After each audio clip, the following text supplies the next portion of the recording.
नमस्कार, सुप्रभात। राजस्थान में आपका स्वागत है। मैं हूं आपके साथ माजिद अंसारी। लोकसभा चुनाव की तैयारियों में जुट चुकी है बीजेपी। आज बीजेपी कार्यालय में अहम बैठक होनी है। चुनाव प्रभारी और केंद्रीय मंत्री जावड़ेकर मौजूद रहेंगे। ये बड़ी खबर आपको बता दें कि आज लोकसभा चुनाव की तैयारियों को लेकर बीजेपी की अहम बैठक होनी है। बीजेपी कार्यालय में ये बैठक होगी और इस बैठक में चुनाव प्रभारी और केंद्रीय मंत्री जावड़ेकर मौजूद रहेंगे।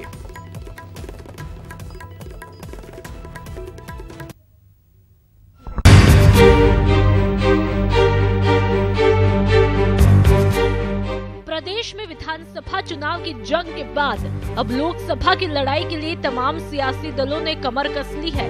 2014 के लोकसभा चुनाव में प्रदेश की सभी 25 सीटों पर विजय पताका फहराने वाली बीजेपी इस बार भी कोई मौका नहीं चूकना चाहती है। इसको लेकर बीजेपी केंद्रीय नेतृत्व अगले 2 महीने की कार्य योजना तैयार कर रहा है, जिसके तहत 21 जनवरी को जयपुर के प्रदेश बीजेपी मुख्यालय में एक अहम बैठक और कार्यशाला का आयोजन किया गया है। लोकसभा क्षेत्र के जो हमारे प्रभारी हैं, संयोजक हैं और हमारे जिला अध्यक्ष हैं, हमारे मीडिया के लोग हैं, विस्तारक हैं, इनकी उसमें आगे लोकसभा चुनाव के लिए कार्य योजना बनाएंगे। इस कार्यशाला में बीजेपी प्रदेश अध्यक्ष मदन लाल सैनी सहित पार्टी के तमाम अधिकारी, लोकसभा संचालन समिति के पदाधिकारी और सभी जिला अध्यक्ष भाग लेंगे। इस बैठक में लोकसभा चुनाव प्रभारी और केंद्रीय मंत्री प्रकाश जावड़ेकर भी मौजूद रहेंगे। इसके अलावा पार्टी के राष्ट्रीय सह संगठन मंत्री वी सतीश, राष्ट्रीय प्रवक्ता और लोकसभा चुनाव सह प्रभारी सुधांशु त्रिवेदी, प्रदेश संगठन महामंत्री चंद्रशेखर चुनावी जीत के टिप्स देंगे। Bureau report, news 18। और इस खबर पर हमारे साथ बाबूलाल, हमारे संवाददाता जुड़ चुके हैं। बाबूलाल, ये बताइए कि मिशन 25 के लिए बीजेपी भी कमर कस चुकी है। आज एक अहम बैठक होनी है और क्या क्या इस बैठक में होने वाली बात है? जी बिल्कुल, अभी कांग्रेस ने पूरा मंथन पूरा कर लिया है। उम्मीदवारों को लेकर के रायशुमारी कांग्रेस में खत्म हुई। जो निगाहें थी कि बीजेपी इस बार इतनी सुस्ती क्यों बरत रही है, तो इसी को देखते हुए कल ही जो राजस्थान में लोकसभा चुनाव के लिए प्रभारी बनाए गए प्रकाश जावड़ेकर, वो आ गए थे और कल शाम में उन्होंने बीजेपी कार्यालय में बड़े नेताओं के साथ में चर्चा की और आज दिन भर बैठकें चलेगी। जो लोकसभा चुनाव के लिए प्रभारी बनाए गए हैं सीटों के लिए, वो होंगे, संयोजक होंगे और कौन जीताऊ हो सकता है, क्योंकि पिछली बार जब चुनाव हुए थे तो बीजेपी ने 25 में से 25 सीटें जीती थी। हालांकि उपचुनाव में 2 सीटें हार गई थी पार्टी, लेकिन कोशिश उनकी यही होगी कि जिन राज्यों में महागठबंधन बन गया है, बड़ी बड़ी पार्टियां एक साथ आ गई हैं, तो उनकी भरपाई, जहां उन्हें नुकसान हो सकता है उसकी भरपाई वो राजस्थान जैसे राज्यों से, साउथ से और जो ईस्टर्न स्टेट्स है उनसे करना चाहती है। तो कुल मिलाकर के राजस्थान पर उनकी निगाह रहेगी। जो पिछली बार जिस तरह से राजस्थान ने बीजेपी की झोली में 25 में से 25 सीटें दी थी, तो इस बार भी वो उतनी की उतनी सीटें लाएं, तो कोशिश है उनकी। और उसी पर आज मंथन का, रायशुमारी का दौर शुरू हो रहा है। बहुत ही महत्वपूर्ण बैठक है। जो फीडबैक आया हुआ उसके मुताबिक चर्चाएं भी होंगी और क्या क्या कमियां हैं, कौन कौन जीताऊ हो सकता है। जो बाहर के जो उम्मीदवार थे उनको पिछली बार टिकट दे दिए गए थे, क्या इस बार भी पार्टी वैसा ही करेगी या स्थानीय उम्मीदवारों को मौका मिलेगा, तो सबकी निगाहें इसी बात पर होगी। और जो सिटिंग एमपीज हैं, क्या उनमें से किन के टिकट कट सकते हैं, तो इसको लेकर भी चर्चाओं का दौर शुरू हो जाएगा। जी बाबूलाल, शुक्रिया जानकारी देने के लिए। और बढ़ते हैं अगली खबर पर।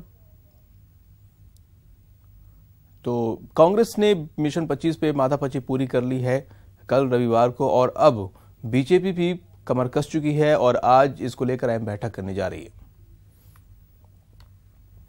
तो एक केंद्रीय मंत्री और राजस्थान लोकसभा चुनाव प्रभारी प्रकाश जावड़ेकर ने कोलकाता में महागठबंधन में शामिल दलों की रैली को लेकर सवाल उठाए हैं। जावड़ेकर ने कहा है कि देश को मजबूर नहीं बल्कि मोदी जी के नेतृत्व वाली मजबूत सरकार चाहिए।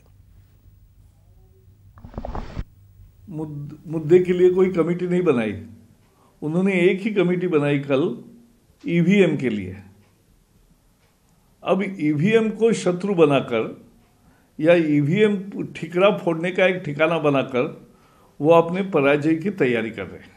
विपक्ष को मालूम है कि लोग एक ही 2 ही सवाल पूछ रहे हैं कि मोदी चाहिए या अराजक चाहिए, क्योंकि अगर मोदी जी सत्ता में नहीं है तो जो सामने चित्र है वो चंद्रशेखर जी के समय का, इंद्र कुमार गुजराल जी के समय का या देवेगौड़ा के समय का याद करते लोग।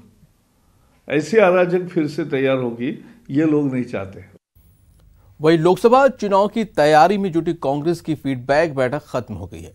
रविवार को 6 लोकसभा सीटों पर फीडबैक के साथ इसका समापन हुआ। देखिए रिपोर्ट।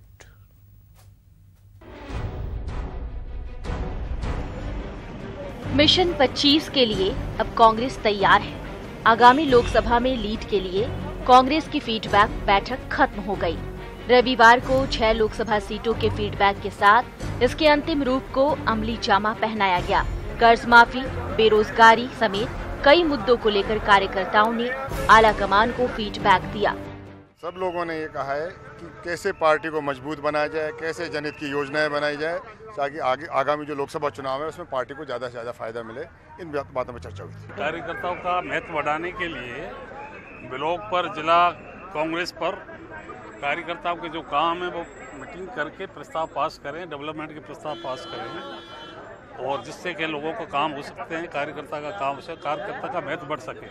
हम लोगों ने उनको सुझाव दिया कि हमारे जो करौली में पुरानी मांग है जो ट्रेन वाली, उसको पूरा किया जाए। वो तो लेकिन 6 महीने बाद में होगा। उसके अलावा आप लोगों ने जो हमें अभी घोषणा पत्र में या जो हमारा कांग्रेस पार्टी का घोषणा पत्र है उसके अंदर आप लोगों ने एक तो युवाओं को 3500 रुपये जो बेरोजगारी भत्ता देने की बात की, उसको तत्काल प्रभाव से लागू किया जाए। दूसरा, किसानों को दिन में बिजली दी जाए। फीड बैठकों के फीड से डिप्टी सीएम सचिन पायलट भी काफी खुश हैं। पायलट का कहना है कि इसका लाभ लोकसभा चुनाव में जरूर मिलेगा। बहुत सार्थक चर्चा हुई है, खुले वातावरण में सब लोगों ने अपनी बात को रखा है। सरकार के जो कदम अब तक उठे हैं लोगों ने अप्रिशिएट किया है। कुछ सुझाव भी आए हैं, लेकिन लोगों का धरातल पर रहने वाले आम नागरिक और कार्यकर्ताओं की भावना को समझकर उसके अनुरूप हम लोग काम कर रहे हैं। ये एक अच्छा, मुझे लगता है, शुरुआत की है पार्टी और सरकार ने। अब तक पार्टी 25 में से 24 सीटों पर फीडबैक ले चुकी है। अलवर के रामगढ़ विधानसभा में चुनाव होने के कारण अलवर लोकसभा सीट को लेकर पार्टी ने फीडबैक नहीं लिया है। अब देखना होगा जमीन से जुड़ी ये जानकारी कांग्रेस को आगामी लोकसभा में कितना लीड दिलाती है। दीपक व्यास, न्यूज़ 18, राजस्थान, जयपुर। उधर कांग्रेस लोकसभा चुनाव से पहले अब राफेल के मुद्दे को सड़क तक गरमाने की तैयारी में है। कांग्रेस राफेल के मॉडल को गली गली घुमाकर राफेल मुद्दे को लोगों के बीच ले जाएगी।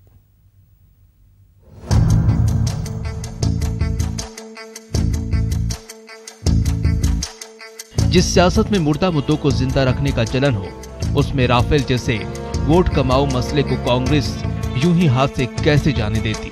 इसलिए हालिया विधानसभा चुनाव में राफेल खरीद पर हमलावर रुख अख्तियार कर जीत का स्वाद चखने वाली कांग्रेस वापस अपने प्रिय और लाभदायक मुद्दे पर है। राफेल मुद्दे को जनता के बीच ले जाने के लिए कांग्रेस ने अब राफेल ऑन व्हील का मॉडल तैयार किया है। कांग्रेस के इस अभियान को राजधानी में सीएम गहलोत और डिप्टी सीएम पायलट ने हरी झंडी दिखाई। इस राफेल को बनाने का ये था भी, पूर्व में भी हमने मकर संक्रांति के अवसर पर पतंगें उड़ाई थी और उनमें भी हमने वही सवाल किए थे। बार बार जिन सवालों से बच के, राहुल गांधी जी के सवालों से बच के मोदी जी बार बार भाग रहे हैं, ना सदन में जवाब देते हैं ना सदन के बाहर जवाब देते हैं। इस जहाज के माध्यम से हम राजस्थान की हर गांव ढाणी में राहुल गांधी जी के जो सवाल हैं, राहुल गांधी जी की जो आवाज़ है, वो हर गांव में हर जन तक पहुंचाने का प्रयास करेंगे। आपको बताते चले कि कांग्रेस ने 126 की जगह सिर्फ 36 राफेल खरीदने पर राष्ट्र की सुरक्षा से खिलवाड़ का आरोप लगाया है। इसके अलावा कांग्रेस ने राफेल खरीद के लिए मोदी सरकार को 526 करोड़ की जगह 1600 करोड़ रुपए खर्च करने का आरोप लगाया है। देखना होगा जनता राफेल मुद्दे को कितनी अहमियत देती है, पर पार्टी इस मुद्दे को जोर शोर से उठाने में कोई कोर कसर बाकी नहीं छोड़ना चाहती। न्यूज़ 18 राजस्थान के लिए जयपुर से गोवर्धन चौधरी की रिपोर्ट। उधर उदयपुर दौरे के दौरान नेता प्रतिपक्ष गुलाब चंद कटारिया ने विरोधाभास बयान दिया है। दरअसल पार्टी कार्यालय के बाहर कार्यकर्ताओं को संबोधित करते हुए उन्होंने कहा कि हिंदुओं पर सिर्फ 2 बच्चे पैदा करने की पाबंदी क्यों है, जबकि अन्य कई संतान पैदा कर सकते हैं। ताकि ये जो कानून कायदे जो फालतू बने हुए हैं कि हम तो संख्या में 2 ही बच्चे होंगे और वो चाहे जितने बच्चे होंगे, संख्या का संतुलन कैसे बिगड़ेगा? ये संतुलन कैसे चलाएंगे देश को? 50 साल में अगर यही स्थितियां रही तो देश का क्या भविष्य हो जाएगा? अगर हमको 2 बच्चों का अधिकार तो सबको 2 बच्चों का ही अधिकार होना चाहिए।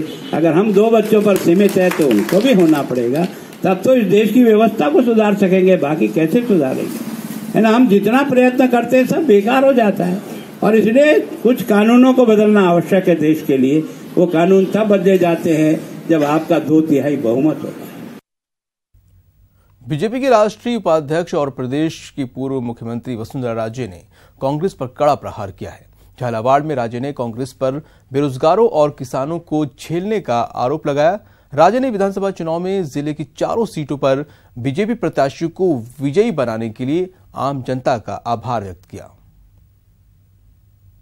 एक ही लाइन थी, एक लाइन लिखी हुई थी जिसके अंदर लिखा था कि संपूर्ण कर्जा माफ करने का काम अगर कांग्रेस आती है तो वो करेगी। ये कहा था ना, यही कहा था, और कोई बात तो नहीं कही थी। कोई इफ्स एंड बट्स थे क्या? और वो भी 10 दिन में। कोई इफ और बट था क्या? पर मैं ये देख रही हूं कि ये हमको सिखाने की कोशिश करते हैं कि जो वादा करते हैं वो वादा तुरंत पूरा करने की जरूरत ही नहीं है। वादा कर दो, फिर वादे के ऊपर वादा कर दो, उसके ऊपर फिर वादा कर दो, ताकि जनता पहले वादे को भूल जाए और उसी तरीके से उनको चलाते रहो और उसका मजा पार्टी उठाते रहे। आपने कभी भी इस 30 साल के अंदर आशीर्वाद और प्यार देने में कसर नहीं छोड़ी। जब भी समय आया, जब भी मौका आया, तो सबसे पहली लाइन में आप लोग खड़े रहे और आप लोगों ने मिलके पूरा आशीर्वाद देने में, साथ देने में कभी पीछे नहीं हटने का काम किया। आज मैं आप लोगों से यही कहना चाह रही हूं कि इस समय के अंदर आप भी कभी ये मत सोचना कि हम आपके पीछे से सरक जाएंगे। परंतु ये सब नहीं लिखा और विधानसभा के अंदर आप आज बोल रहे हैं कि हम तो प्रधानमंत्री को चिट्ठी लिख चुके हैं, प्रधानमंत्री के ऊपर हम बोझ क्यों डाल रहे हैं? आपका वादा आप पूरा करिए। प्रधानमंत्री का क्या है इससे, मुझे समझ में नहीं आता। और वही अभी आप देख लीजिए, जो टीएसपी क्षेत्र था, ट्राइबल्स का एरिया था, उसके अंदर हमने पहली बार राज्य के जो भी सभी लघु और सीमांत कृषक जो थे वो 31 जुलाई 1918 तक केंद्रीय सहकारी बैंक और भूमि विकास बैंक का संपूर्ण कर्जा, पूरा कर्जा, पूरे उसकी पेनल्टी, पूरे उसके इंटरेस्ट, उसको माफ करने का काम हम लोगों ने किया। स्वाइन फ्लू से निपटने में सारे के सारे इंतजाम नाकाम साबित हो रहे हैं। मौतों का आंकड़ा बढ़ता जा रहा है। सरकार आज से 23 जनवरी तक सघन निरीक्षण अभियान चलाने जा रही है।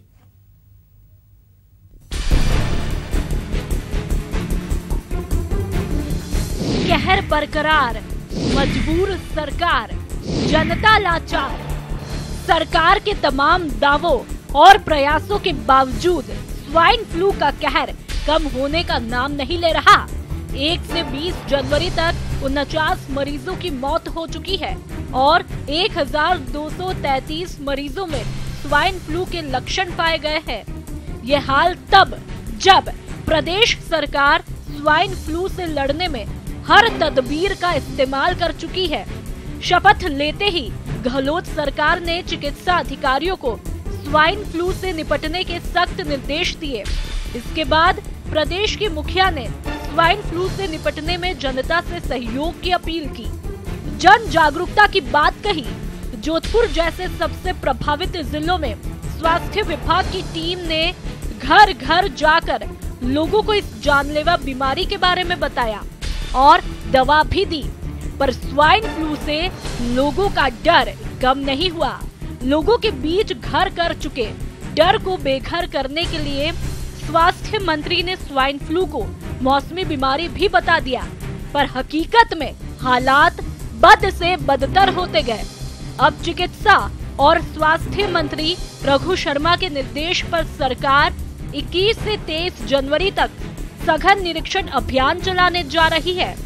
इसमें अस्पताल से नदारद रहने और ड्यूटी में लापरवाही बरतने वाले कर्मचारियों के खिलाफ स्ट्रिक्ट एक्शन लेने के लिए कहा गया है। Bureau report, news 18 Rajasthan. Hadoti में सर्दी की तेवर बरकरार हैं। अंचल के लोगों की दिन की शुरुआत कड़ाके की ठंड से हो रही है। पारे का आंकड़ा अब ऊपर चढ़ने लगा है, लेकिन लोगों को सर्द हवाओं और शीतलहर की बयार से चैन नहीं मिल रहा है। न्यूनतम तापमान के पारे में उछाल आया है। रात का पारा 9.2 डिग्री सेल्सियस दर्ज किया गया। न्यूनतम तापमान में 1.2 डिग्री की बढ़ोतरी हुई है। वहीं अधिकतम तापमान 27.3 डिग्री सेल्सियस बना हुआ है।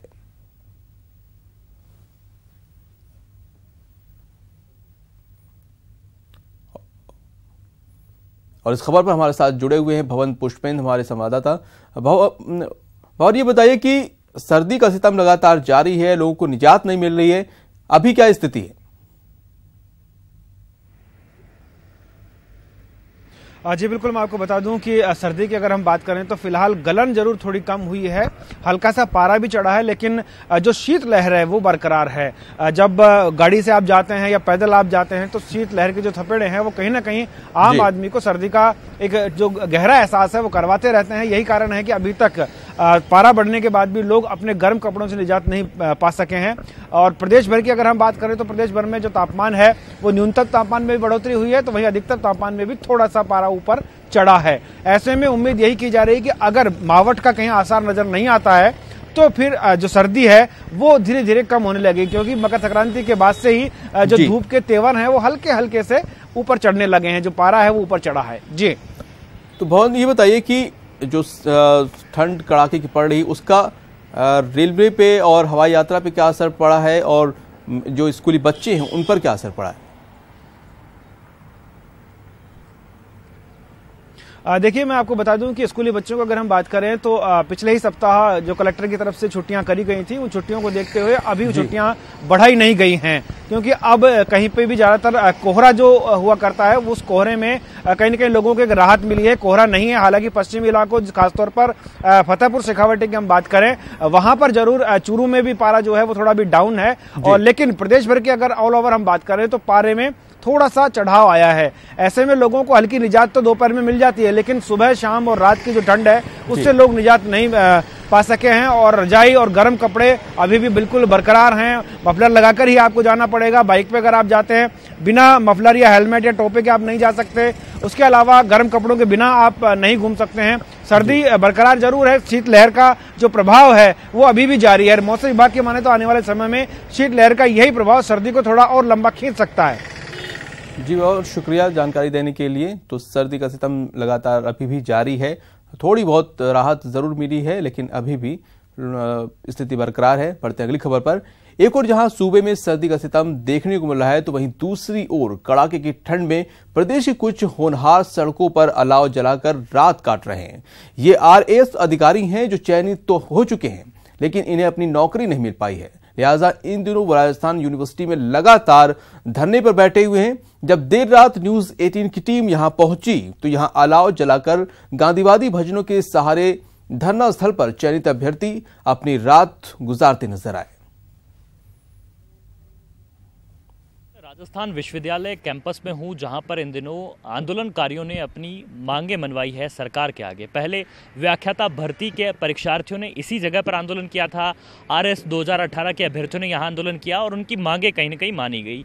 अब 2016 जो आरएस की भर्ती है, जिसकी की नियुक्ति की मांग यहां पर लेकर के अभ्यर्थी बैठे हुए हैं, और गुलाबी नगर में ये तो इन दिनों सर्दी का दौर है, लेकिन बावजूद इसके रात में भी यहाँ पर जो अभ्यर्थी हैं वो अपने आंदोलन में डटे हुए हैं, और साथ ही साथ में ये गांधीवादी तरीके से आंदोलन जो है वो यहाँ पर कर रहे हैं। इस वक्त रात का समय हो और यहाँ पर रामधुन गा करके यहाँ पर अपनी एक तरह से जो मांग है उसको गांधीवादी तरीके से यहाँ पर रखने की कोशिश की जा रही है। जो आरएस के सिलेक्टेड अभ्यर्थी हैं वो यहाँ पर इन दिनों बेरोजगारी जो है वो झेल रहे हैं, और सरकार से लगातार यही मांग कर रहे हैं कि उन्हें यहाँ पर नियुक्ति दी जा सके। हम आपसे जानने की यही कोशिश करेंगे कि किस तरह से आप अपना आंदोलन आगे बढ़ा रहे हैं। पहले आंदोलन के लिए जगह नहीं मिली, अब राजस्थान विश्वविद्यालय में आए तो कहीं न कहीं उम्मीद है कि इस जगह पर पहले के आंदोलनकारियों की बात मानी गई तो आपकी भी मानी जाएगी। हमें पूरा विश्वास है गांधी जी के देश भारत के अंदर जिस प्रकार गांधी जी ने संघर्ष विराम संघर्ष की नीति के तहत असहयोग आंदोलन, सविनय अवज्ञा आंदोलन और फिर लास्ट में जाकर करो और मरो के आधार पर जो आंदोलन शुरू किया था, उसी प्रकार हमने तीसरी बार, पहली बार आरपीएससी में किया, आप एक तरह से असहयोग मान सकते हैं। दोबारा हमने वापस यहाँ पर धरना दिया था अक्टूबर के अंदर मैरिज गार्डन में, उसको अपन सविज्ञ आंदोलन मान सकते हैं। और तीसरी बार राजस्थान यूनिवर्सिटी में दे रहे हैं, वो एक तरह से करो या मरो वाली स्थिति है। तो यहाँ पर जो अभ्यर्थी हैं वो पिछले 15 महीने से लगातार धरने, प्रदर्शन और कई तरह के आंदोलन जो है वो यहाँ पर करते हुए नज़र आ रहे हैं। पहले अजमेर में आरपीएससी के बाहर किया, तो वहीं अब राजधानी में आए तो यहाँ पर उन्हें जगह नहीं मिली। जब जगह नहीं मिली तो राजस्थान विश्वविद्यालय में वे आए और यहाँ पर जो है अपना वो धरना दे रहे हैं।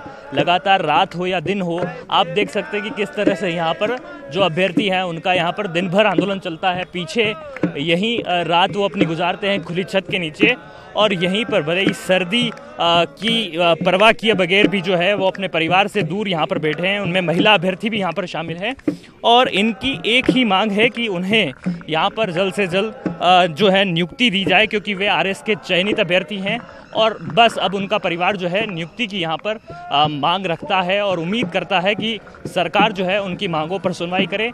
इसी विश्वविद्यालय में व्याख्याताओं ने अपनी बात मनवाई। आरएस 2018 के जो अभ्यर्थी थे उन्होंने भी अपनी बात मनवाई। अब ऐसे में उम्मीद है कि इन आरएस 2016 के जो अभ्यर्थी हैं उनकी मांगों पर भी कहीं न कहीं सरकार सुनवाई कर सकेगी। कैमरा पर्सन एहसान के साथ महेश दाधीच, न्यूज़ 18 जयपुर। 9 जनवरी से 20 जनवरी तक पुणे महाराष्ट्र में चल रहे खेलो इंडिया यूथ गेम्स का समापन हो गया। खेलो इंडिया यूथ गेम्स में राजस्थान 44 पदकों के साथ 11वें स्थान पर रहा। राजस्थान में 10 स्वर्ण पदकों सहित कुल 44 पदक जीतकर पदक तालिका में 11वां स्थान हासिल किया। राजस्थान 10 गोल्ड, 16 रजत, 18 कांस्य पदकों के साथ 11वें स्थान पर रहा।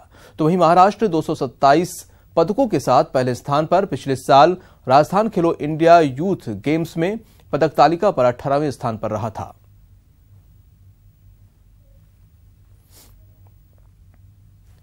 दूल्हा बारात लेकर निकला है, दुल्हन को लाने के लिए पैदल। बात थोड़ी अटपटी जरूर है, लेकिन ये पूरी तरह सच है। आखिर ऐसा क्यों? देखिए रिपोर्ट। बाराती है, बैंड की धुन पर नाचते यार है, दूल्हा भी सजा धजा तैयार है, लेकिन घोड़ी पर सवार नहीं है। मतलब दूल्हा पैदल ही निकल पड़ा है बारात लेकर अपनी प्यारी दुल्हनिया को लाने। हो गए ना हैरान। लेकिन सरदार शहर तहसील के कुलासर गांव के लिए ये कोई हैरानी की बात नहीं है।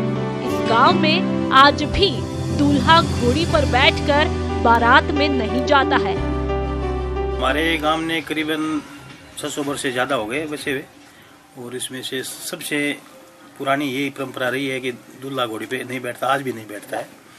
और हमारे पूर्वजों ने जो भी उस टाइम से चलती आ रही है, आज भी हम निभा रहे हैं इसको। और हमारे जितने भी यहाँ समाज बसते हैं, 5-4 कास्ट के और भी बसते हैं, वो सारे इसको निभाते हैं। सैकड़ों सालों से चली आ रही इस परंपरा को इस गांव के युवा आज भी निभा रहे हैं। बुजुर्गों के मुताबिक ये परंपरा गांव के लोक देवता दादोजी महाराज से जुड़ी हुई है।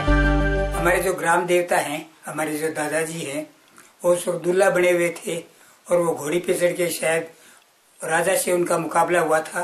उससे पहले गांव में कर नहीं लगता था हमारी जमीन का, तो राजा को ये बात मंजूर नहीं थी, तो राजा के साथ उनका मुकाबला हुआ। वो दूल्हा बने हुए थे हमारे दादाजी, तो सवाई में, तो शायद हो सकता है कि उसके बाद वहाँ उनका शरीर शांत हो गया था, तो उसके बाद हो सकता है ये परंपरा बनी हो कि घोड़ी पे दूल्हा नहीं चढ़ेगा इस गांव में। इस परंपरा के कारण घोड़ी पर चढ़ने की मंशा इस गांव के दूल्हों के दिल में दबी ही रह जाती है।